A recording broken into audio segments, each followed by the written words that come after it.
Sesungguhnya harta, dinar, dirham, uang di mana-mana selalu bikin hebat orang yang memilikinya. Coba lihat, orang yang punya duit sama yang enggak punya duit, jangan gaya hidupnya, gaya jalannya aja lain. Wahia lisanun liman arada fasahatan, wahia silahun liman arada qitala. Uang adalah senjata yang paling ampuh bagi orang yang mau pergi.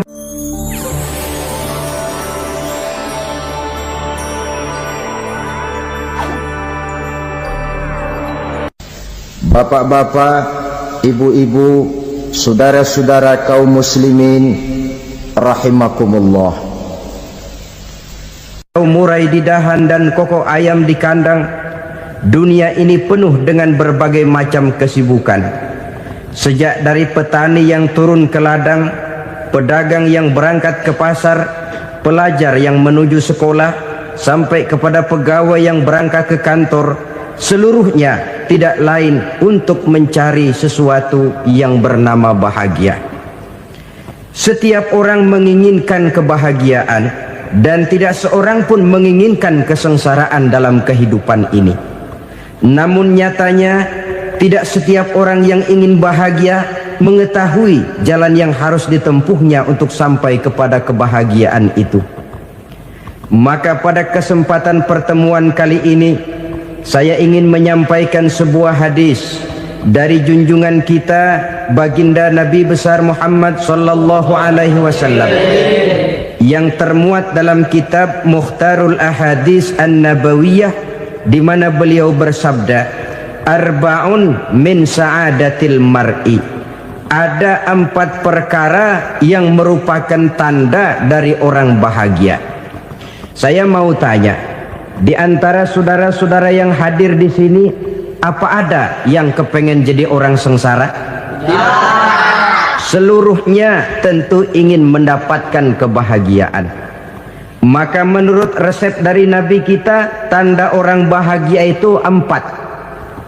Jadi kalau saudara ingin bahagia, harus mempunyai 4 perkara ini. Yang pertama, orang bahagia itu kata Nabi, darun wasi'un. Punya rumah biar bagus asal gede. Enak ngaturnya. Daripada sudah punya rumah kecil, adanya di pinggir kali, gubuk, kalau hujan bocor, miring lagi, kiamat. Loh, kalau gitu Islam materialis dong. Hadis ini boleh diartikan dengan makna hakiki, arti yang sebenarnya. Boleh diartikan dengan makna majazi, arti kiasan. Kalau dia diartikan dengan arti kias, maka yang dimaksud darun wasi'un ay qalbun wasi'un. Rumah yang luas tidak lain daripada hati yang lapang. Karena di situ kunci kebahagiaan yang sebenarnya. Walaupun kita cuma tinggal di petak berukuran 2 kali 3 meter, kalau hati kita luas-luas rasanya rumah itu. Tapi biar rumah kita halamannya saja puluhan ribu hektar, ada kolam renangnya, kamar tidurnya tidak lagi terhitung. Kalau hati yang menempati rumah itu sempit, maka akan terasa sempit jugalah rumah itu. Tempat bergantungnya tidak lain adalah hati. Marilah kita mencoba melihat berbagai pandangan orang tentang bahagia ini. Ada orang menyangka bahwa bahagia itu kalau dia mendapatkan harta yang sebanyak-banyaknya. Siapa yang banyak harta, dialah raja. Apa yang dia mau, seluruhnya bisa dibeli. Keamanannya, dia bisa menyewa petugas. Seluruh fasilitas untuk menyenangkan kehidupannya bisa dibeli. Pendeknya, hartalah segala-galanya dalam kehidupan. Sampai ada pepatah mengatakan, innad darahima fil amakini kulliha taksur rijala mahabatan wa jalala. Sesungguhnya harta, dinar, dirham, uang di mana-mana selalu bikin hebat orang yang memilikinya. Coba lihat, orang yang punya duit sama yang enggak punya duit, jangan gaya hidupnya, gaya jalannya aja lain. Wahia lisanun liman arada fasahatan, wahia silahun liman arada qitala. Uang adalah senjata yang paling ampuh bagi orang yang mau pergi perang, dan lidah yang paling fasih bagi orang yang mau bicara. Kalau bicara dengan lidah macet, cobalah bicara dengan harta, lancar. Sampai ada pepatah demikian, segalanya bisa diatur dengan harta. Maka di kalangan orang yang berpandangan semacam itu, seluruh kegiatan hidupnya hanya terfokus kepada bagaimana mengumpulkan harta yang sebanyak-banyaknya. Tidak peduli halal haram, tidak kenal sore pagi siang dan malam, tidak sempat sujud, jauh dari agama, jauh dari kehidupan yang bersifat ruhaniyah, jauh dari Allah dan sebagainya. Sampai dalam Al-Quran dikelompokkan dalam kelompok yang dinamakan lumazah. Allazi jama'a malahu wa'addadah yahsabu anna malahu akhladah. Mereka mengumpul-ngumpulkan harta sebanyak-banyaknya dan menyangka bahwa harta yang banyak itu dapat mengekalkan hidupnya, mengekalkan kekayaannya, mengekalkan kebahagiaannya.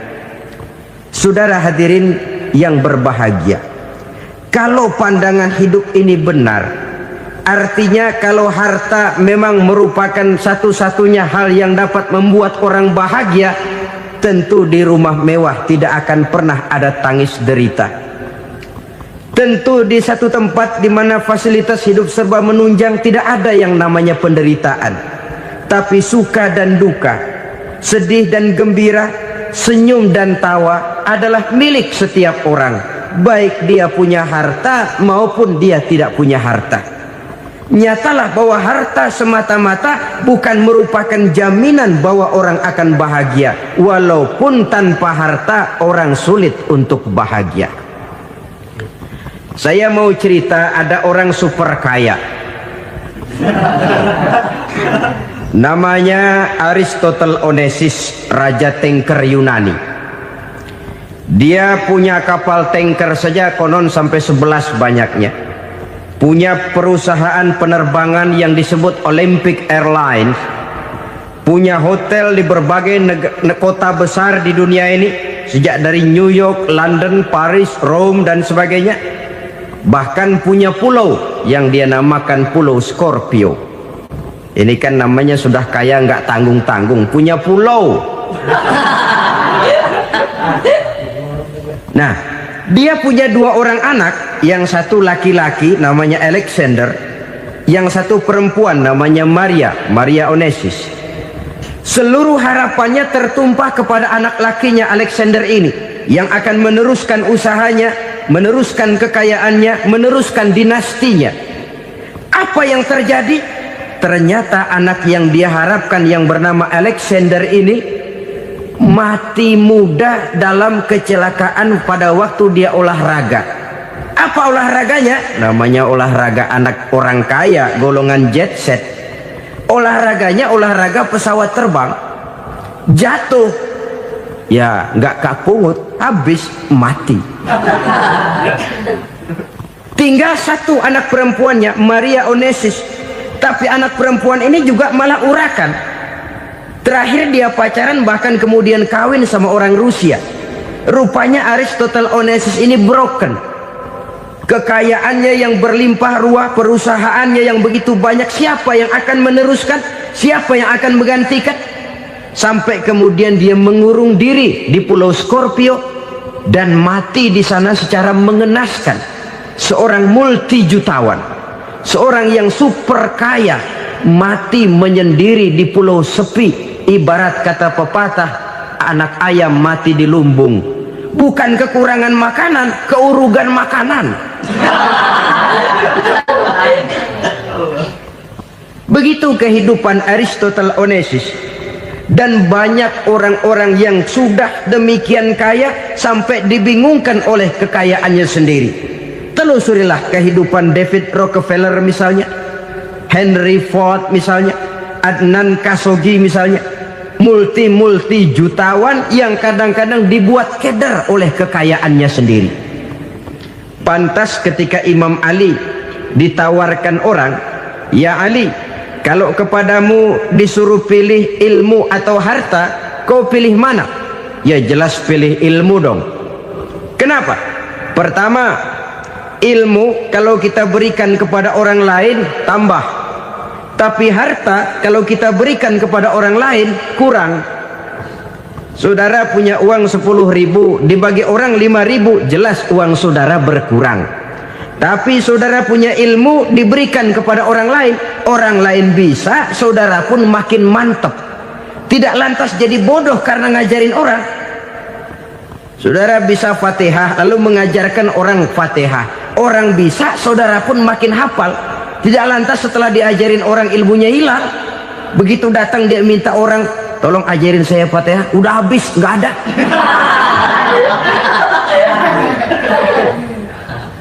Yang kedua kata Imam Ali, ilmu menjaga kita. Kalau harta kita yang harus jaga. Makin banyak ilmu makin terpelihara diri seharusnya. Tetapi makin banyak harta makin bingung kita jaganya.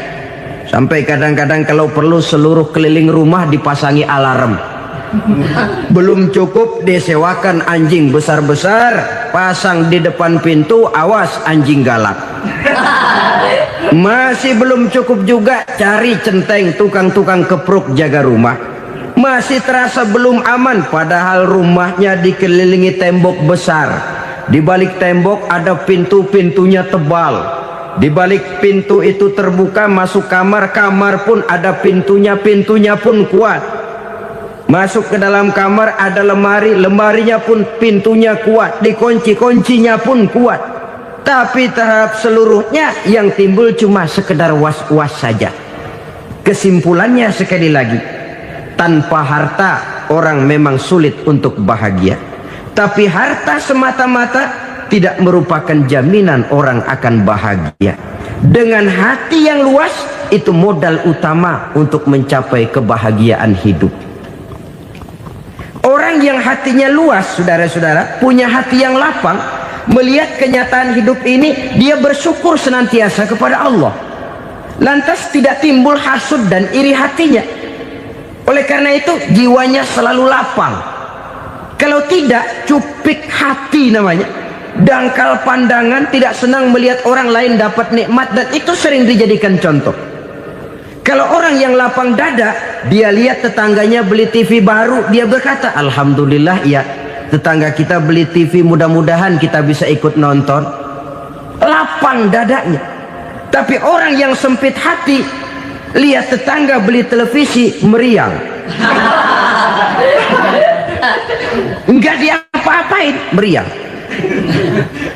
Besoknya dengar tetangga beli motor, makin sakit, ke rumah sakit. Lalu di rumah sakit dengar tetangganya beli mobil, mati. Disiksa oleh perasaannya sendiri.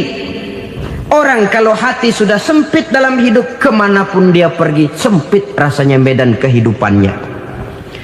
Kemudian kita melihat juga ada orang yang menilai bahwa bahagia itu katanya kalau punya kedudukan yang tinggi, pangkat yang agung, wibawa yang besar.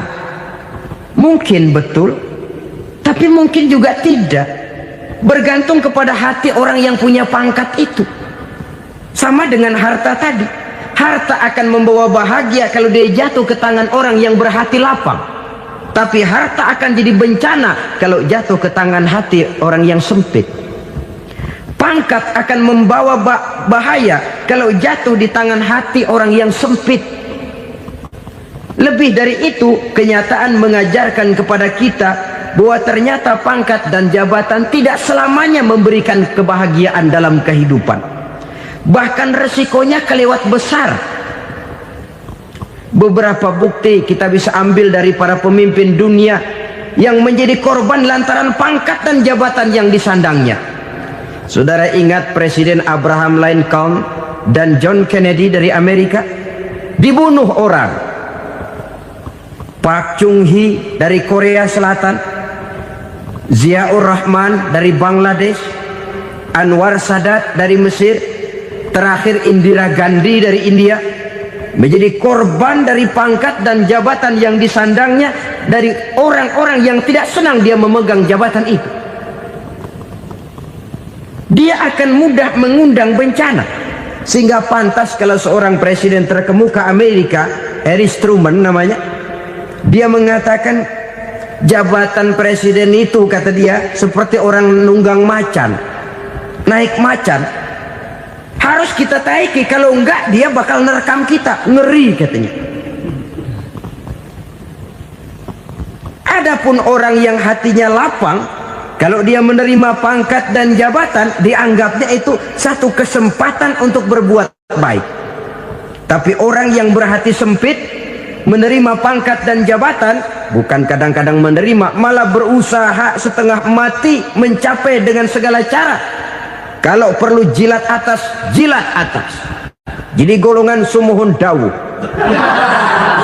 Jadi kelompok kulon nuwun, yes sir, yang kerjanya cuma oke bos. Kalau perlu jilat atas, jilat atas. Kalau perlu injak yang bawah, injak yang bawah. Perlu sikut kiri kanan, sikut kiri kanan. Yang penting pangkat dapat, jabatan dapat. Orang yang semacam ini, kalau sudah mempunyai pangkat dan jabatan, biasanya dia tidak menganggap itu sebagai amanah, tidak menganggap sebagai kesempatan berbuat baik, tapi malah kesempatan untuk memperturutkan hawa nafsunya yang dilatar belakangi oleh kesempitan hatinya tadi. Apalagi kalau orang memperoleh pangkat karena banyak mengeluarkan uang, seakan-akan pangkat dan jabatan itu sekarang macam proyek pakai tender. Siapa yang berani bayar segini naik, nggak berani minggir. Padahal logikanya, kalau orang mencapai satu jabatan karena banyak mengeluarkan uang, hampir bisa dipastikan bahwa setelah jabatan itu dia pegang, langkah pertama yang akan dilakukannya ialah berusaha bagaimana uang yang dia keluarkan supaya kembali. Ya paling kurang pulang modal dulu dong. Soal mikirin rakyat soal nanti, tapi ini modal harus pulang. Itu celakanya kalau orang memperoleh pangkat dan jabatan cuma karena banyak mengeluarkan uang. Jarang orang yang mempunyai keyakinan dan pandangan bahwa pangkat dan jabatan merupakan amanah. Jadi sekali lagi, pangkat dan jabatan mungkin saja membawa kebahagiaan kalau jatuh ke tangan orang yang berhati lapang, tapi bisa jadi bencana kalau dia jatuh ke tangan orang yang mempunyai hati yang sempit. Dan lagi-lagi stresnya hati yang lapang. Lalu sebagian orang, saudara, ada yang berpandangan katanya bahagia itu kalau jadi orang terkenal, mempunyai popularitas, menjadi idola di kalangan remaja, di kalangan orang tua, di segala lapisan masyarakat. Padahal makin populer orang, makin terikat dia. Ya kalau macam kita ini kan nggak punya nama, nggak populer, tengah malam buta mau nongkrong di warung Tegal aman. Tapi pangkat, jabatan, kedudukan, popularitas menyebabkan kita diikat dengan berbagai macam peraturan. Cuma mandi sama ke WC saja yang nggak dikawal.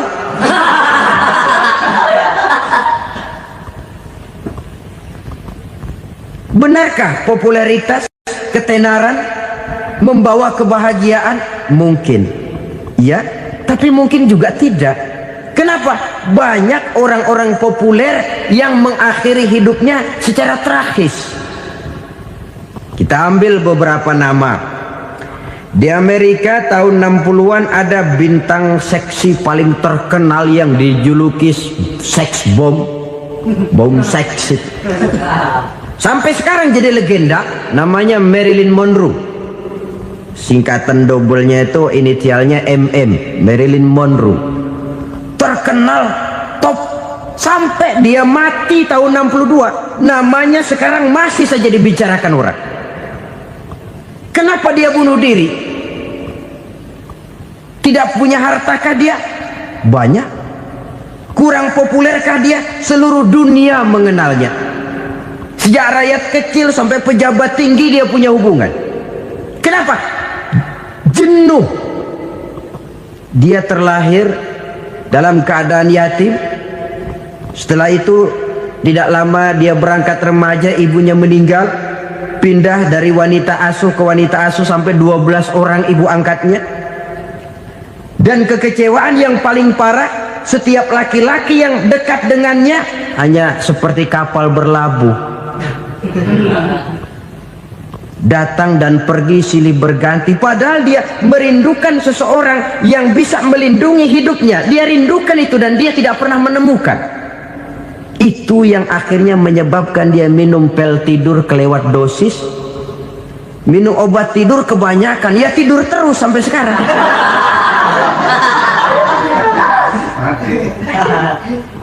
Dia mengakui, saya telah memiliki ketenaran, tapi saya tidak pernah hidup dalam ketenaran itu. Saya pandai main sandiwara, tapi saya ingin hidup dalam alam yang real sebagaimana umumnya orang. Itu yang dia rindukan. Menyusul jejak yang namanya Marilyn Monroe ini, Billie Holiday, saudara kenal tentu. Di rumah sakit dirawat. Dia juga minum obat overdosis, mati lagi. Jimi Hendrix minum obat tidur overdosis kelewat batas, mati lagi.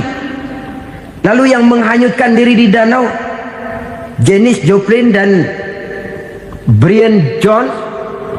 Ini orang-orang populer, orang-orang terkemuka yang mengakhiri hidup secara tragis, bukan karena tidak terkenal, mungkin karena sudah saking terkenalnya. Contoh paling belakangan, Bruce Lee. Wah, ini tukang-tukang keprok tentu kenal siapa dia. Sampai sekarang pun tabir kematiannya masih merupakan misteri. Dan yang masih hidup juga menunjukkan gejala yang aneh. Michael Jackson, rumahnya di Beverly Hills itu dijaga sedemikian rupa, dan dia selalu curiga kepada setiap makanan harus steril, bersih dari segala macam kimia.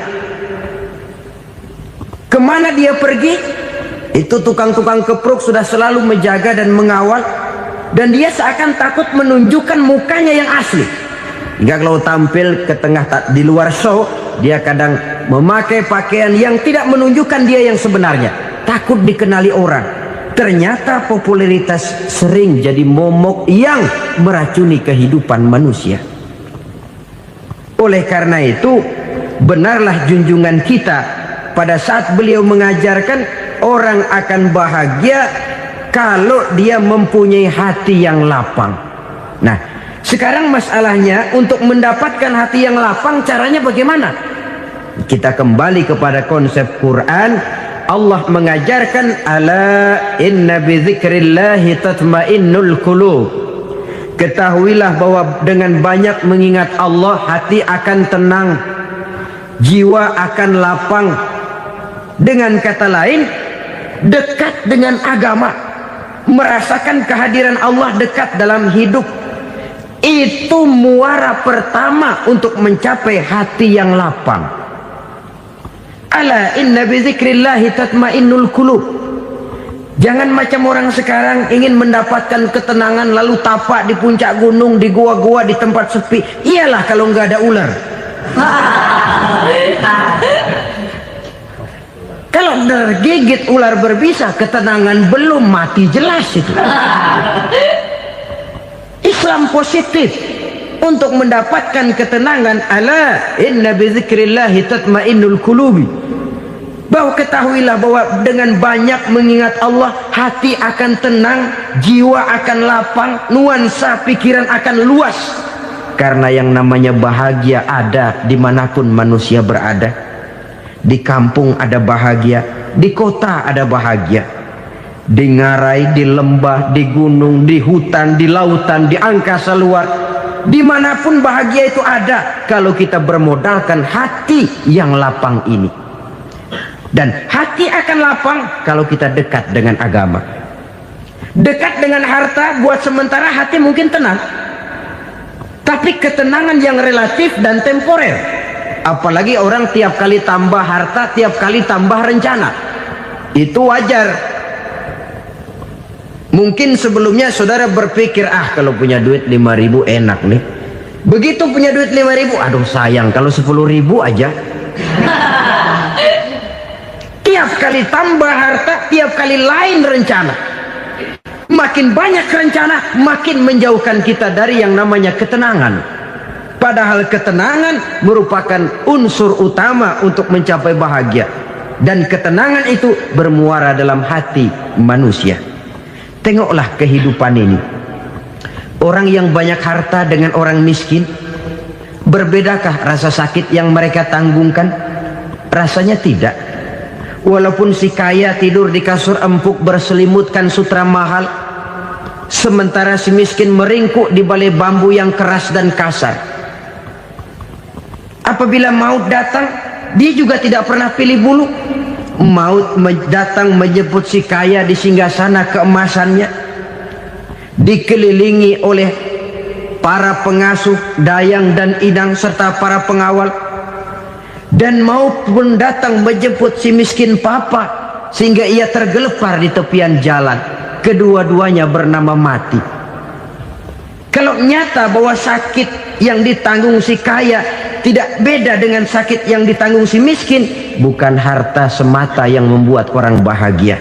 Hati yang tenang, jiwa yang lapang penuh kedamaian karena banyak berzikir dan mengingat Allah, itu merupakan modal utama untuk mencapai sesuatu yang bernama bahagia.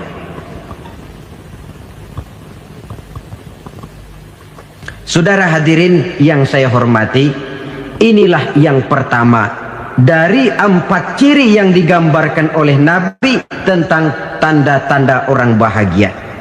Dan harus berangkat dari yang pertama ini, hati yang lapang. Ini yang harus kita miliki lebih dahulu. Baru nanti akan menyusul kepada poin yang ketiga, kedua, dan selanjutnya. Sebab kalau hati sudah terisi dengan jiwa yang lapang, seluruh persoalan insya Allah akan bisa kita atasi dengan sebagaimana mestinya. Yang kedua sekarang, tanda orang bahagia menurut baginda Nabi, markabun syariah. Orang bahagia itu, kata beliau, punya kendaraan biar cepat asal lancar. Artinya kemana dia mau pergi mudah. Apa maksud hadis ini? Kalau kita kaji lebih dalam, kendaraan itu kan alat transportasi. Transportasi tidak lain adalah usaha memudahkan komunikasi.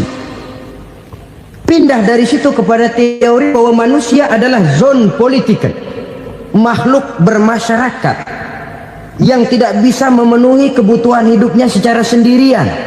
Kita memerlukan keberadaan orang lain dalam kehidupan ini. Untuk memakai baju saja kita sudah perlukan petani yang tanam kapas, pabrik yang memintal kapas jadi benang, pabrik yang menenun benang jadi kain, sampai kepada mesin jahit, sampai kepada tukang jahit. Itu cuma untuk memakai pakaian saja. Tidak seorang pun di antara kita yang sanggup memenuhi kebutuhan hidupnya secara sendiri. Kita perlu orang lain. Maka kebebasan dalam arti mutlak, kebebasan tanpa batas, itu tidak mungkin ada dalam kehidupan. Karena kita mengadakan yang disebut interaksi sosial. Setiap kegiatan kita tentu melibatkan orang lain. Menurut kita barangkali kita bebas jalan di jalan raya semaunya, tapi orang lain berkendaraan pun merasa bahwa ini ada juga jalan haknya, dan begitu selanjutnya. Oleh karena itu, maksud dari kendaraan yang cepat ini adalah khulata'uhu ma'as solihin. Lingkungan pergaulannya terdiri dari orang-orang soleh. Pergaulannya luas. Kemana dia pergi ada temannya. Kesulitannya ada tempat dia cerita. Dan kesulitan kalau sudah diceritakan kepada orang lain, taruh kata orang itu tidak bisa menolong, namun menceritakannya kepada orang yang kita percayai, kan paling kurang sudah mengurangi beban jiwa. mengurangi tanggungan batin, merasa masih ada tempat kita cerita. Maka lebih baik orang awam yang mau bergaul ketimbang orang setengah alim tapi ngunci pintu. Sebab nantinya akan timbul sikap picik, cupik pandangan, dan tidak luas menghadapi kenyataan dalam kehidupan ini. Namun yang harus kita garis bawahi, pergaulan memang mesti luas. Namun jangan sekali-kali lupa bahwa pergaulan sangat besar pengaruhnya dalam ikut membentuk kepribadian manusia. Sehari-hari bisa kita bilang, kalau kita dekat sama tukang minyak wangi, sekalipun nggak dibagi minyaknya, baunya tentu dapat. Betul? Tapi dekat sama tukang elas, walaupun nggak kena apinya, asapnya mesti kena. Kalau Syauqi mengatakan lebih jelas lagi, man asyaral asrafa asa musyarrafan wa muasyiral anzali ghairu musyarrafin. Awalam taral jildal hakira muqabbalan bisagri lamma sara jildal mushaf. Siapa yang bergaul dengan orang mulia, dia bakal ikut menjadi mulia. Tapi siapa yang berteman dengan orang hina, dia tidak bakal ikut menjadi mulia. Tidakkah kau lihat, kata Syauqi, kulit kambing yang hina pun dicium orang ketika menjadi kantong Quran. Kulit kambing hina, kalau dia sendirian gak ada yang mau cium. Tapi begitu dia bergaul dengan Quran, menjadi kantong Quran, dipakein minyak wangi, ditaruh di tempat yang tinggi, mau diambil dicium dulu, dibawa dengan penuh hormat dan hati-hati. Kulit kambing yang hina lantaran berteman dengan Quran, numpang mujur. Tapi coba lihat kalau kulit kambing berteman dengan kayu, jadi beduk, habis. Zohor dikemplang, asar dipukul. Itu pun sedikit saja, cuma salah milih teman. Yang temannya Quran dihormati orang, yang temannya kayu lantaran jadi beduk, gelap-gelap subuh orang udah kemplangin.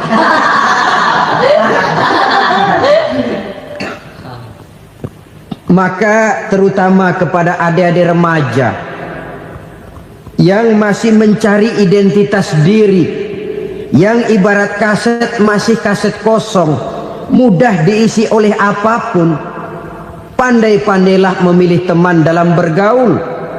Karena banyak orang yang tadinya baik-baik, ketika terseret dalam pergaulan dengan orang yang tidak baik, kebaikannya menjadi lentur dan luntur.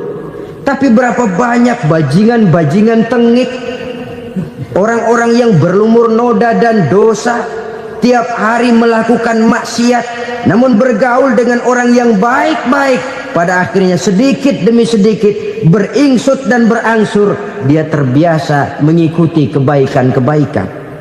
Saya tekankan ini kepada remaja karena mereka masih mencari identitas diri. Apa yang mereka lihat mereka mau, apa yang mereka dengar mereka ingin tahu. Coba lihat kehidupan remaja.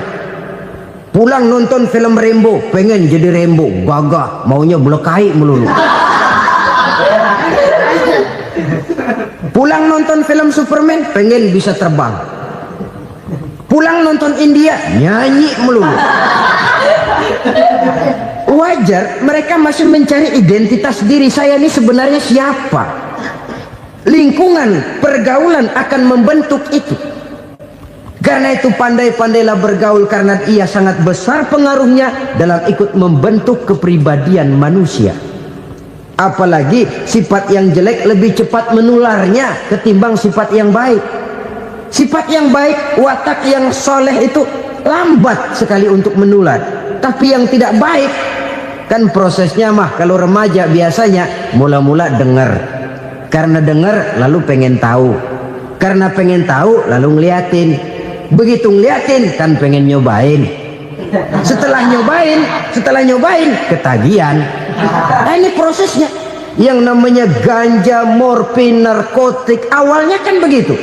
Mula-mula denger, katanya kalau sudah fly to the sky, sudah melayang ke langit, katanya disitulah puncak kebahagiaan. Mulanya cuma denger. Karena denger pengen tahu.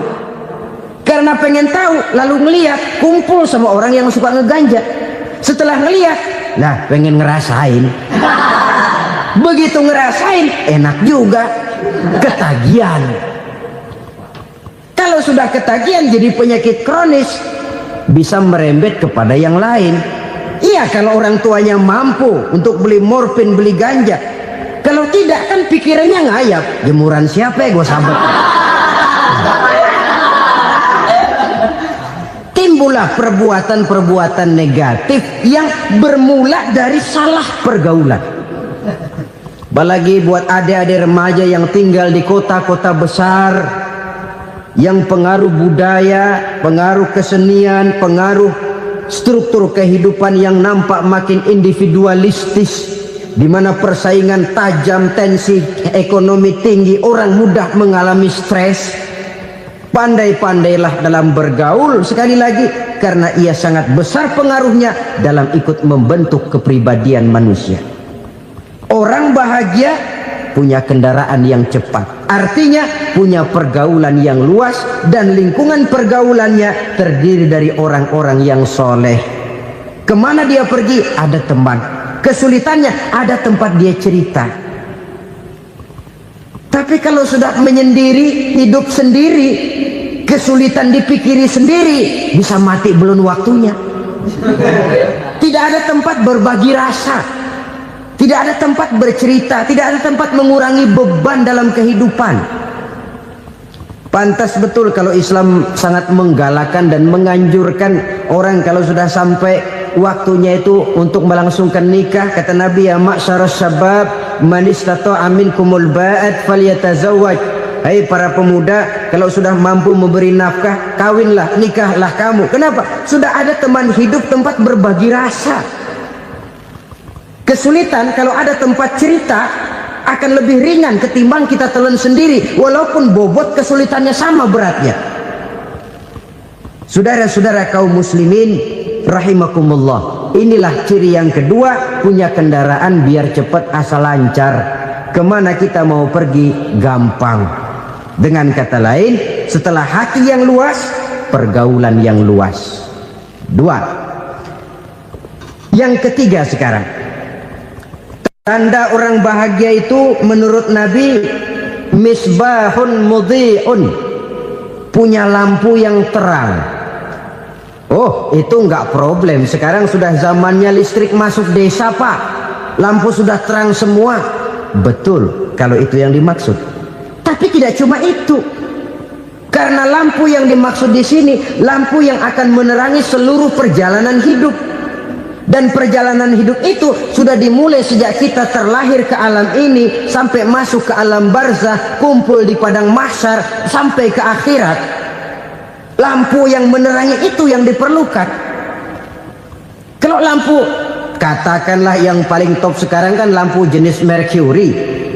Taruhlah itu di rumah kita, dia cuma menerangi rumah kita, menerangi hati pun tidak sanggup. Bila kita masuk ke alam barzah, alam kubur, sanggupkah si Mercury yang begitu terang menerangi alam barzah kita? Tidak sanggup lagi. Sanggupkah lampu yang ratusan watt, bahkan puluhan ribu watt menerangi kehidupan di padang mahsyar?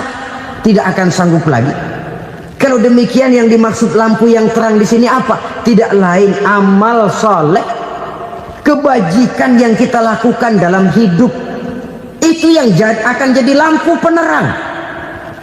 Di dunia nama kita akan terang, jasad kita boleh hancur terkubur tanah, tapi nama kita akan dikenang orang. Begitulah kalau orang meninggalkan kebajikan dalam hidup seperti sekarang.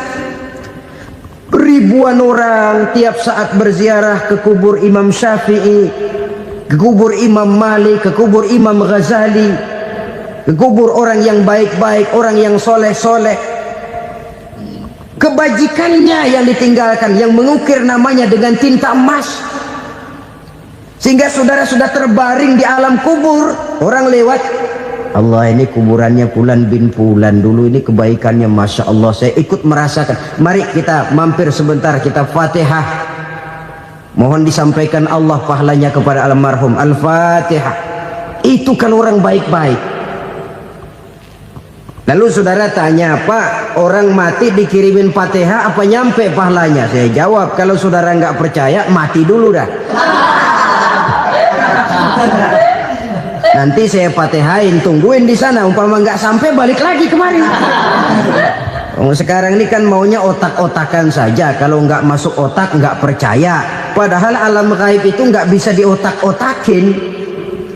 Sama saja dengan saudara pernah dengar cerita kapal tanpa emas tenggelam kan? Pernah nggak? Di mana? Ya, di laut Masalembo. Begitu ke tanpa emas tenggelam, ratusan penumpang itu terjun ke laut, dipermainkan gelombang, berjuang menghadapi maut itu. Orang lagi timbul tenggelam di lautan, dihantam ombak, kita tengokin pakai helikopter. Pak, lagi timbul tenggelam ya? Iya, tolongin. Jangan khawatir Pak, nih saya kirim intan Pak, harganya 10 juta. Kira-kira orang yang timbul tenggelam di laut seneng nggak? Ya. Kan mahal toh intan 10 juta. Kenapa dia nggak senang? Karena intan 10 juta dalam kondisi seperti itu tidak sanggup menyelamatkan dia. Dia akan girang kalau dikirimin ban mobil bekas, dikirimin papan terentang atau bambu. Intan yang 10 juta dia nggak girang, ban mobil bekas yang 1000 perak tuh pegang, itu yang dia girang betul. Inilah sebabnya Nabi berkata, mal mayyitu fi qabrihi illa kal ghariqil mutaghawwis. Orang yang meninggal di alam kuburnya seperti orang timbul tenggelam di lautan. Yantaziru da'watan min ahli, menunggu doa dari keluarganya yang masih hidup. Duh, bapak saya sudah meninggal, saya sayang benar sama dia. Kirimin kulkas ke kuburannya Itu sama saja dengan tadi orang tenggelam di lautan dikirimi intan yang harganya 10 juta, tidak sampai. Begitulah kalau kebajikan yang kita tinggalkan dalam hidup, sudah mati pun kubur kita masih diziarahi orang. Tapi kalau jahat yang kita tinggalkan, boro-boro lah orang mau doa lewat dekat kuburan kita juga serem. Tuh bajingan no, dulu mati dipendem di situ tuh. Jangan lewat situ, ntar kesurupan, jangan. Lewat saja orang ngeri. Konon lagi membacakan Fatihah dan mengirimkan doa. Hidup pada hakikatnya adalah kesempatan untuk berbuat baik. Maka sekali kesempatan itu diberikan, manfaatkan dengan sebaiknya. Sebab kesempatan kedua tidak akan pernah ada. Kesempatan berbuat baik di sini, di akhirat sudah pembalasan namanya. Sekali kesempatan itu dicabut, dia tidak akan pernah dikembalikan lagi. Kata Iqbal, hidup tidak mundur ke belakang, Bung. Berhenti diinjak orang, mundur hancur.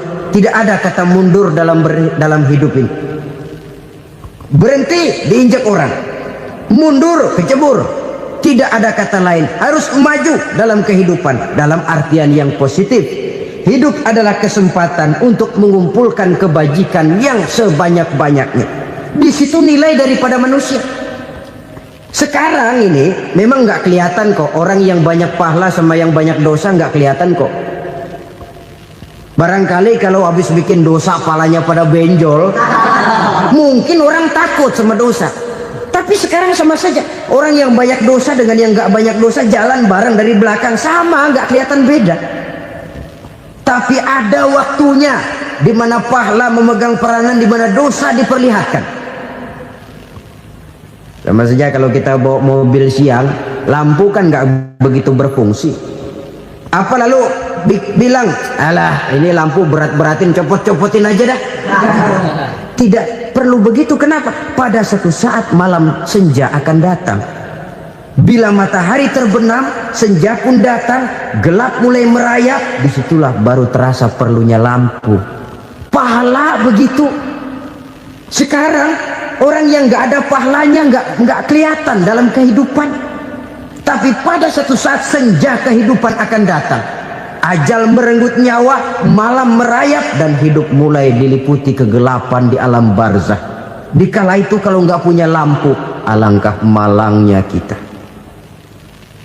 Sebab amal yang baik, kata Nabi, di alam barzah itu akan diciptakan menjadi perempuan yang cantik menemani kita. Amal yang jahat akan menjadi orang yang paling jelek nemenin kita. Sudah di tempat gelap yang nemenin jelek.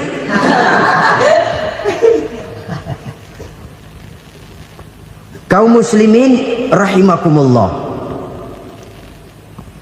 Kalau demikian masalahnya, tergantunglah kita pandai memanfaatkan waktu. Al-waktu kasayf, waktu itu cepat sekali. Yang namanya waktu itu tahu-tahu. Tahu-tahu udah tahun 87. Tahu-tahu udah begitu. Tahu-tahu yang kemarin anak-anak sekarang udah pada punya anak.